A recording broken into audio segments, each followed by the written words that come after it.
Bom dia a todos.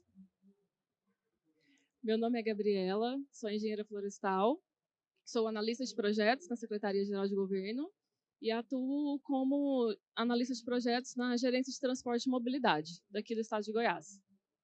Vamos dar início ao nosso painel com o tema de mercado de carbono e transporte público, caminhos para a sustentabilidade. Nessa mesa, nós temos dois especialistas na área, um engenheiro ambiental e sanitarista pela UFG, atualmente gerente de mudanças climáticas e serviços ecossistêmicos na Secretaria de Estado de Meio Ambiente e Desenvolvimento Sustentável de Goiás, e também coordenador da Câmara Técnica do Clima da Associação Brasileira de Entidades Estaduais de Meio Ambiente, Milvo Gabriel. Outro especialista na área, também engenheiro ambiental e sanitarista pela UFG, concluindo pós-graduação em banco de dados com Big Data e atualmente coordenador técnico de projetos de carbono pela empresa Embrasca, aqui em Goiânia, Thiago Batista. Nossa mesa, nosso painel, tem o objetivo de discutir o mercado de carbono aqui no Brasil, o panorama dele, como ele está sendo debatido atualmente e também voltado como ele pode ser discutido com o transporte público coletivo, né? E também as propostas que o mercado, que o governo de Goiás tem desenvolvido toda a iniciativa com a mudança de frota, troca de frota para veículos com combustíveis, de combustíveis fósseis para combustíveis renováveis e elétricos, toda essa proposta e como eles se encaixam no mercado de carbono. E nossa mesa, nosso painel, nós vamos discutir sobre o assunto e, ao final, vamos abrir para perguntas. Bom, vamos começar com o Thiago. Thiago, nós sabemos que os créditos de carbono são ferramentas essenciais para a redução das emissões de poluentes no meio ambiente, né, na atmosfera. Aí eu queria que você explicasse para nós como que funciona esse mercado de carbono e a diferença do mercado voluntário e do mercado regulado. Perfeito. Primeiramente, bom dia. Queria agradecer o pessoal aqui que está com a gente e o convite também de participar desse evento. Primeiro, eu gostaria de mostrar o que equivale um crédito de carbono, né? Para a gente traduzir isso, um crédito de carbono ele é equivalente a 1 tonelada de emissões que deixou de ser emitida ou foi evitada. Mas não é um direito adquirido. O crédito de carbono ele tem que ser um projeto. E esse projeto ele nasce a partir de metodologias de registro desse projeto. Então, é um processo longo e muitas vezes esse projeto ele leva às vezes mais de 2 anos. Então, não é uma coisa simples e também é uma coisa que precisa ser verificada, auditada por outra equipe. Então, o que é o mercado? É o comércio dessas emissões entre as entidades poluentes que não conseguiram reduzir essas emissões. Não conseguindo reduzir, é necessária a aquisição desses créditos. Essa aquisição ela pode ocorrer em 2 mercados, o mercado regulado e o mercado voluntário. O nome já indica bastante. O mercado regulado ele é um mercado feito por lei. Então, é uma proposição, é algo obrigatório. O mercado voluntário não, ele já é algo voluntário, como o próprio nome diz, que ele está mais voltado para o marketing da empresa nesse momento de ISG, dessas novas vertentes. Então, a gente tem essas premissas. O crédito de carbono, ele nasce do protocolo de Kyoto, e esse protocolo ele vem para demonstrar como que a transição para uma economia de baixo carbono ela se dá. E essa transição ela precisa ser feita a partir de mecanismos de financiamento climático. E aí que entra o crédito de carbono. Ele é um mecanismo de financiamento climático. Só que a gente sabe que isso tem sido amplamente questionado e eu pretendo, com os colegas aqui, que vocês saiam com a imagem melhor do crédito de carbono hoje. Certinho. E uma dúvida, quanto que vale um crédito de carbono? Essa é a pergunta de milhões, né? Sempre aparece para gente que trabalha com isso, mas é o mesmo que eu perguntar para vocês quanto que vale um carro. Ele vai depender do modelo, vai depender do ano, vai depender da qualidade desse veículo. Então, o crédito de carbono não é diferente. Ele depende de qual mercado ele está inserido, Ele depende do ano que ele foi emitido e também das características do próprio crédito. Como eu disse, ele é oriundo de um projeto, então ele tem que ser um projeto bom, um projeto íntegro, que passe em todas as vertentes. É importante também destacar que um projeto ele tem que ser adicional, ou seja, ele não pode ser só reduzir emissões, eu vou ter o crédito. Ele tem que ser um projeto em que não é comum, ou seja, não é prática comum, ele ele não pode ser algo que a lei obriga, né? Ele tem que ser algo que não é economicamente muito atrativo, então tem esses parâmetros para que ele seja, de fato, um projeto registrado. Perfeito. Milvo, agora com você, nós sabemos que o transporte público, os ônibus, eles emitem muitos poluentes, né? Então, de que maneira o transporte público pode ser descarbonizado sem gerar impactos financeiros negativos para os usuários e para a operação do sistema? Bom, primeiramente, bom dia a todos e todas aqui presentes. É muito bom participar de uma mesa assim e ver bastante gente interessada no tema, então obrigado pelo tempo de vocês estarem dedicados aqui. E aí eu vou tentar responder a sua pergunta complementando a do Thiago. O Thiago acabou de falar que o crédito carbono é um instrumento de financiamento climático. Agora vamos pensar em ônibus, vamos pensar em frota de transporte público. Frota de transporte público, como vocês podem ver, é um recurso caro, é algo muito oneroso, tanto para a administração pública e até mesmo para o usuário do transporte público. Vocês concordam comigo que o transporte público atende majoritariamente uma parte da população que tem uma renda média ou talvez mais baixa? Então, se eu aumento demais o preço do transporte público, se eu aumento o ticket médio vai muito alto, isso causa, às vezes, uma revolta da população, dos usuários, eles passam a não utilizar isso, fica menos atrativo.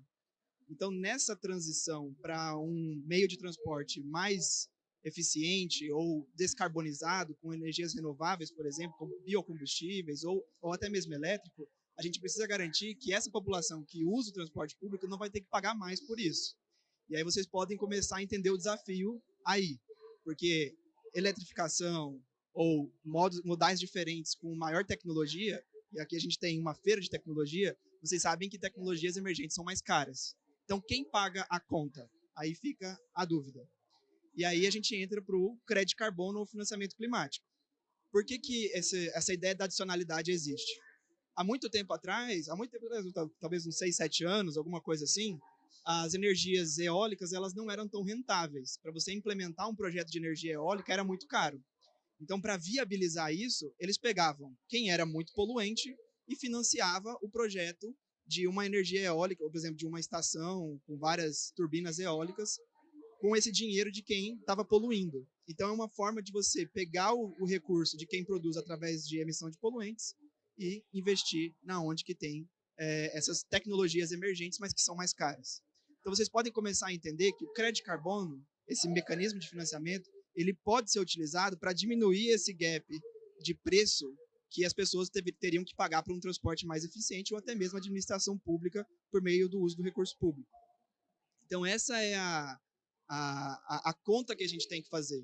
E outra coisa, quando a gente fala em transporte público, a gente fala em concessão, né? Então, são concessões de longos períodos, de 20 a 30 anos, por exemplo. Então, a gente precisa garantir que essa concessão não seja onerada no processo. Veja que, para essa concessão acontecer, tem que ocorrer uma licitação, e nessa licitação tem que ter todos os pontos que a empresa é obrigada a, de fato, atingir por meio dessa concessão. E se esses mecanismos de descarbonização ou frota mais eficiente não estiverem dentro das cláusulas, ela não é obrigada a fazer essa transição. Então, aqui na minha visão de governo, trabalhando dentro do governo, estou aqui para trazer também para vocês o desafio que isso é. Então, quem paga a conta disso? Então, se a gente conseguir implementar essas metodologias de forma que nós podemos pegar quem mais polui e quem precisa, de alguma forma, reverter esses resultados de poluição em mecanismos de financiamento e juntar nesses projetos que são interessantes e que precisam de apoio. Ficou claro isso? Deu para entender mais ou menos? Então, acho que essa é a construção. Aí agora a gente avança um pouquinho mais com a discussão. Certo. Até aqui no estado de Goiás, né, nós temos o subsídio que o estado de Goiás, mais cinco cidades, 5 municípios, eles pagam esse subsídio, e incluído nesse subsídio tem a renovação da frota, né, com os ônibus elétricos, os ônibus a diesel Euro 6 e também os ônibus a biometano que a gente está programando para poder começar a entrar, atuar em Goiás no ano que vem, né? E Tiago, nós gostaríamos também de saber quais metodologias, você que trabalha na empresa, né, na parte mais de empresa, quais metodologias são utilizadas para os projetos de crédito de carbono no setor de transporte coletivo? E também, tem casos práticos, né, que demonstram essa viabilidade? Perfeito. Agora que a gente já tem esse contexto de como que é o projeto, quais elementos que está inserido nisso, para ele ser submetido a um organismo, ele tem que ser realizado através de uma metodologia, que é essa questão que a Gabriela levantou. Essas metodologias, ela têm diversas formas de abordagem. O que muda entre elas é a elegibilidade do tipo de projeto, daquela atividade, e também a linha de base, que é outro conceito-chave desse mercado, que é qual seria a referência caso não existisse a implementação do projeto. Então, quando a gente olha para as metodologias, a gente tem, nesse contexto de mobilidade, o BRT, é uma metodologia possível, a M0036, se eu não me engano. Agora não lembro se é 31 ou 36. Mas essa metodologia, ela contempla toda a mudança de frota do ônibus. Ou seja, é aquilo que a gente teria de fluxo de veículos, de transporte de pessoas, na ausência de um instrumento físico, uma infraestrutura para o BRT. Para quem não está acostumado, BRT seria o fluxo de trânsito rápido de ônibus, né, na tradução do inglês. Então, esse BRT, ele possibilita mais pessoas num fluxo em menor tempo. O que traz também para o lado que o Milvio já discutiu, que é quem é que vai participar desse projeto. A gente não pode olhar só para as pessoas com menos possibilidade financeira. A gente tem que olhar para a sociedade como um todo, para que isso se torne atrativo, para que todo mundo busque essas alternativas. E aí, essa metodologia do BRT, ela é muito positiva, porque a gente tem um indicador que seria o litro por passageiro. Um ônibus, ele consegue carregar muito mais pessoas e numa frota específica, numa infraestrutura específica, em muito menor tempo. Então, isso torna atrativo para as pessoas. Aí a gente entra na questão dos dados, né? A gente precisa ter dados para saber como que era isso antes, como que as pessoas deslocavam antes dessa infraestrutura, para que aí sim a gente tenha crédito naquilo que foi acima, superior. Então, a gente tem essa metodologia do BRT, a gente tem a eletrificação da frota, que é a MS3C. A eletrificação da frota, ela inclui também veículos híbridos, e esses veículos híbridos, eles têm em Goiás, né, obviamente, a gente tem essa potencialidade com o etanol, então, assim, é algo que pode ser ainda mais destacado dentro desse cenário. E ainda a gente tem a metodologia para substituição de combustível direto, né, que seria o uso do etanol, que para nosso país já é mais difícil, justamente pela questão da adicionalidade, que o Milvio já levantou, que a gente já tem o etanol muito difundido, inclusive dentro da gasolina a gente já tem parte de etanol, então isso já não viria como uma prática comum, talvez não seria elegível, mas a gente já tem bons projetos, a gente tem projetos de MRT do Peru, a gente tem projetos do BRT da Colômbia, que são casos práticos que tornaram possíveis a gente trazer ônibus de qualidade, né? Porque a gente não adianta trazer volume de ônibus, a gente tem que trazer conforto, a gente tem que trazer segurança e que ele seja acessível. Certo. E essas metodologias também seguem várias sequências, né? Inventário, né? Toda uma cadeia de estudos, né, para poder fazer no final, ter esse crédito de carbono, né, gerar esse crédito. Para finalizar nossas perguntas, Milvo, quais são os desafios regionais e como estamos em Goiás, né, nosso panorama, né, na aplicação dos créditos de carbono no transporte público? E também, o crédito de carbono, ele é o suficiente para poder explorar essa questão das emissões de gases de efeito estufa? O que você pode dizer para nós? Então, aí a gente construiu, fazendo uma revisão aqui, o que é o crédito de carbono, como que a gente pode gerá-lo, quais as metodologias, quais são as potencialidades aqui de Goiás e tudo, né? e também quais as metodologias aplicáveis para a geração desse crédito. Beleza, então a gente gerou o crédito. Agora tem um outro problema que a maioria das pessoas às vezes não pensam, que é para quem que você vai vender esse crédito? Então, imagina você ter... qual foi o exemplo que você utilizou de carro, por exemplo? Então, vamos dizer que você tem uma loja de carros. Agora, qual que é o seu público-alvo para vender aquele modelo de carro que você tem? Então, você precisa entender quem que vai comprar. Então, você vai vender no mercado voluntário, que são as metodologias que o Thiago falou. Então, se é o mercado voluntário, são empresas que têm compromissos ESG e, por terem esses compromissos, elas precisam compensar suas emissões. Quem são essas empresas? E aí, essas empresas, elas vão ter também os critérios de compra delas. Então, elas vão querer, às vezes, que seja um tipo de projeto de desmatamento evitado, ou pode ser um tipo de projeto de geração de energia renovável, mas uma substituição de frota de ônibus, por exemplo, pode não entrar nos critérios da empresa. E aí, o que você faz? Você tem que entender qual que é o seu nicho de venda de crédito de carbono. Então, existe um problema também entre a geração e a venda. Existe um gap que precisa ser fechado aí, que é muito importante. Agora a gente vai avançando aí para os contextos de Goiás e a situação que a gente está agora, né? Então a gente precisa de um transporte público efetivo, descarbonizado e que seja acessível à população. E a gente pode fechar esse gap através do financiamento climático. Ok. Mas será que não tem outras iniciativas que a gente pode explorar? Aí eu vou trazer um pouco da sua fala sobre a questão do biometano. Em Goiás, nós temos indústrias de etanol, que produzem etanol e aí fornecem, né, etanol para o Brasil inteiro, inclusive para Goiás. Essas indústrias, elas têm o potencial de gerar biometano. Então, elas têm isso já embarcado, elas poderiam estar gerando. Tem uma que já gera, mas ela gera para alimentar os próprios processos industriais da empresa. Então, é uma geração com um propósito específico em baixa escala. Elas podem gerar mais, só que qual que é o problema da geração de biometano? Não basta só gerar, você precisa transportar e você precisa vender.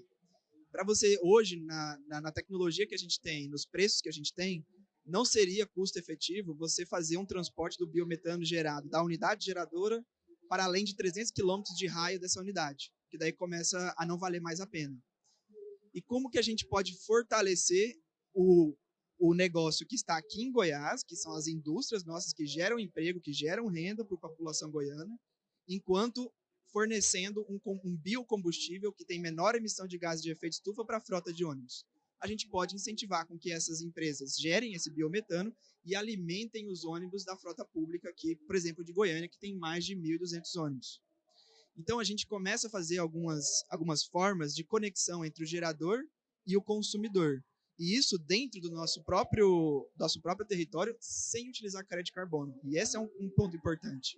Muitas vezes, quando vocês vêm falando de crédito de carbono, é como uma bala de prata. O crédito de carbono vai resolver o problema do mundo. Não vai. Inclusive, agora a gente tem a regulamentação do mercado brasileiro de comércio de emissões, né? Já passou pelo Senado, pela Câmara, está para a sessão presidencial. Muita gente pergunta, e agora, vai resolver o problema do Brasil? Não vai. Quando a gente vê as emissões de gases de efeito estufa do Brasil, a gente tem muitas emissões de mudança do uso da terra e agropecuária, e o mercado de carbono não vai pegar esse setor. Então, ele vai pegar mais o setor industrial, de energia, etc. Então, gente, o que é a provocação?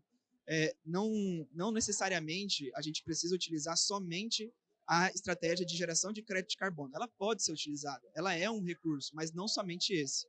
Vamos voltar agora a como a gente pode vender o nosso crédito e tornar ele mais atrativo? Vou fazer uma pergunta para vocês, e vocês podem só fazer isso porque a gente não consiga ouvir vocês por causa do áudio. Goiânia hoje tem um plano de ação climática definido? Não. Então isso é uma demanda para Goiânia. No momento que a gente tiver um plano de ação climática definido, que pega todos os setores, energia, transportes, resíduos, enfim, todos eles, lá a gente pode constar que tem uma certa direção no setor de transportes para a descarbonização da frota. Por que isso é importante? Porque se o prefeito assina esse plano de ação, aí tem um compromisso político com isso. Na venda de crédito de carbono, isso é importante, porque isso coloca um senso de o Goiânia fez um compromisso com esse plano de ação, que em tanto tempo ela vai investir tantos reais para atingir essa meta de descarbonização definida e pactuada com os setores, com a população, com o compromisso político do governo, enfim. E aí você começa a ter essa atratividade por esse tipo de projeto e esse tipo de compensação de emissões ou até mesmo de incentivos.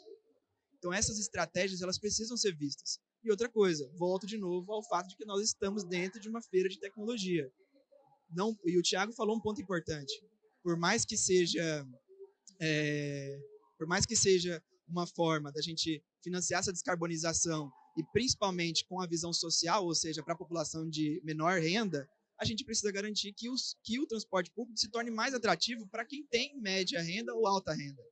Para quem já foi para a Europa, vocês provavelmente andaram muito mais de transporte público do que de carro. Porque lá o transporte público não somente não lá como um todo, na Europa é gigante, mas tem alguns países que têm transporte público muito efetivo.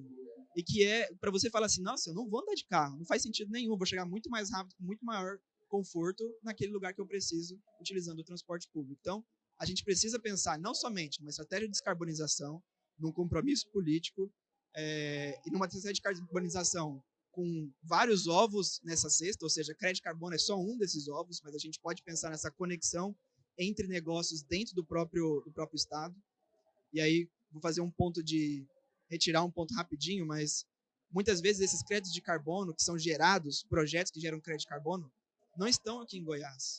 Então, quando você compra os créditos de crédito de carbono, muitas vezes você está financiando projetos que não estão no território.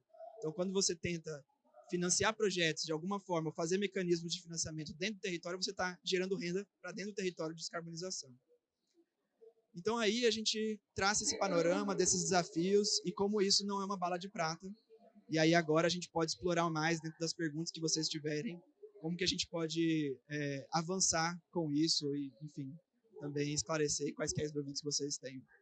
Obrigado. Obrigada, pessoal, Nilvo, Tiago. Nós sabemos mesmo, nós concluímos aqui que o mercado de carbono é só um ponto na parte da descarbonização, né?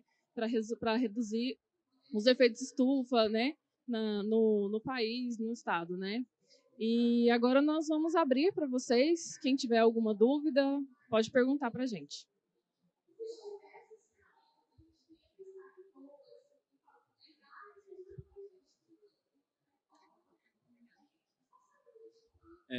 Olá, bom dia.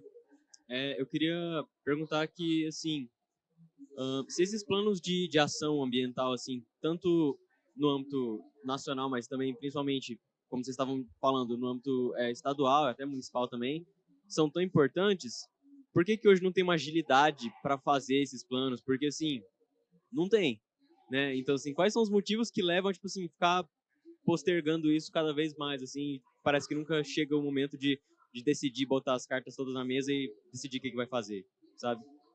Queria saber sobre isso.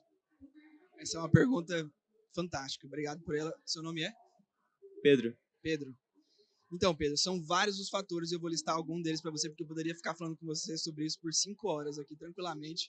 E é os desafios que eu enfrento na administração pública também para fazer esses planos de ação. Vou elencar alguns problemas não, mas alguns desafios que precisam ser superados. Primeiro, o entendimento político de que isso é necessário. Tem alguns estados ou alguns municípios que têm necessidades diferentes. Então, às vezes, e o dinheiro público é escasso. Então, como que você vai justificar o uso de recurso público em um plano de ação que muitas vezes não tem nem a capacidade de ser executado, esse é outro ponto que precisa ser medido, frente às necessidades de saúde, segurança, enfim, uma série de outras coisas que são mais básicas, digamos assim, dentro da administração. Então, para o prefeito, para o governador, bom, o presidente é menos problemático isso, mas para o prefeito, principalmente, governador, etc., tudo isso tem que ser levado em conta.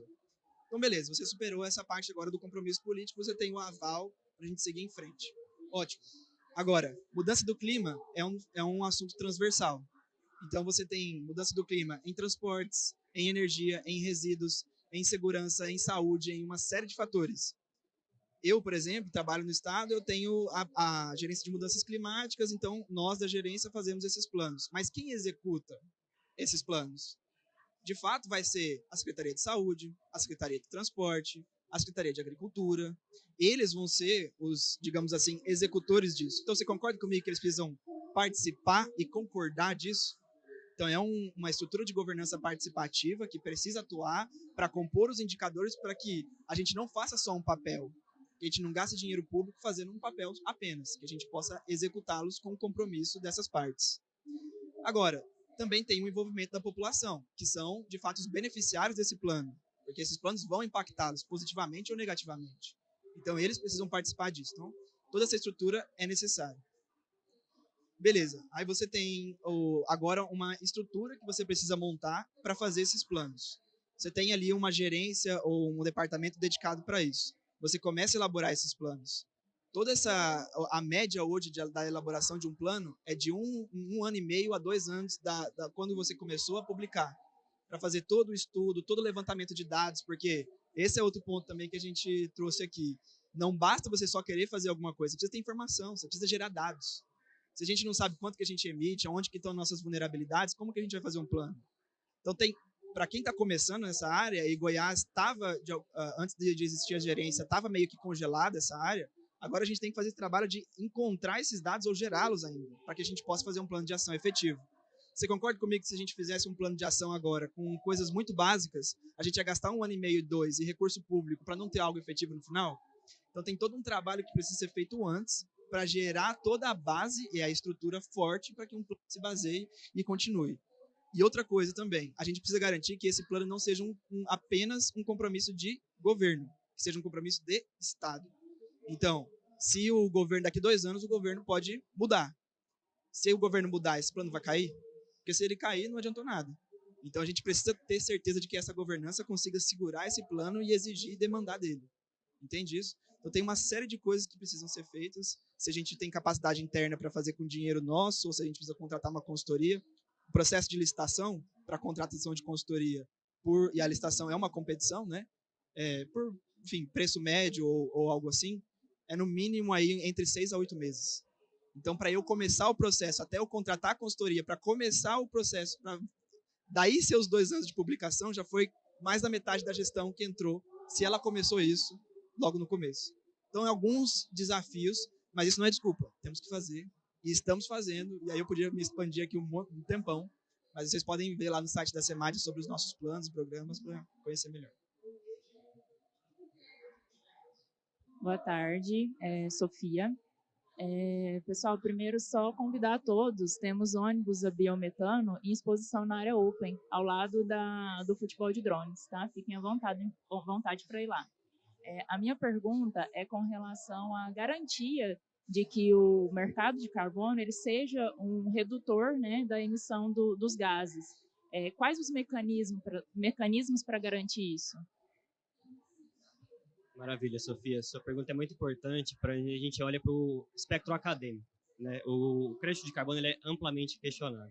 Mas eu queria dar só uma pincelada rapidinho, se me permite, para a gente fechar aquela reflexão. A gente não, em momento algum aqui, a gente teve que explicar o que é mudanças climáticas, porque a gente está com pessoas esclarecidas e interessadas. Que esse é outro desafio que a gente tem de provar o que é óbvio ainda. Mas perfeito. Nessa linha, como que a integridade hoje ela é muito questionada. E isso é garantido em projetos de qualidade. É o que eu estava comentando do preço, do carro. O que acontece? Eu gerei tanto de crédito. Ok, mas você vendeu para quem? Quem que fez essa aquisição? A gente teve diversos casos esse ano, inclusive, de fraudes, de lavagem de dinheiro envolvendo crédito de carbono, que manchou essa imagem. Mas quando a gente olha para as metodologias, para os processos sérios, a gente vê que não é uma coisa simples. A adicionalidade está aí para isso. A adicionalidade ela é aprovada através de prática comum, análise financeira, consulta privada, consulta de pessoais, stakeholders, né?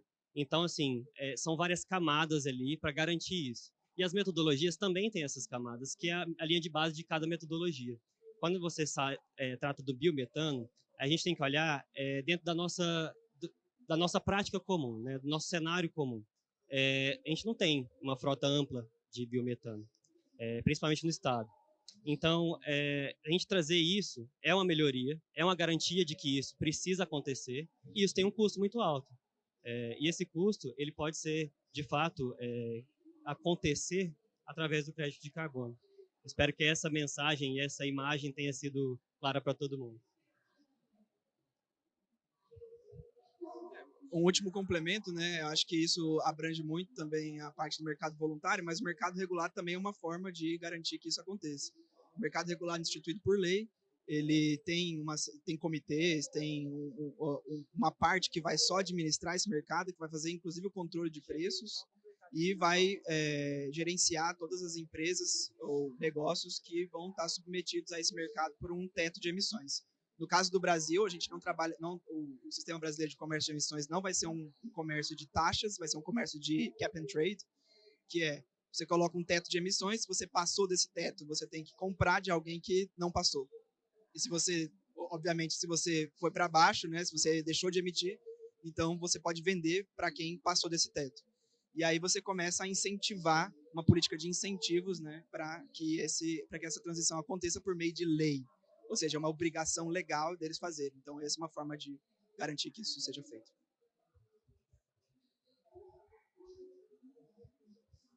Mais alguma dúvida?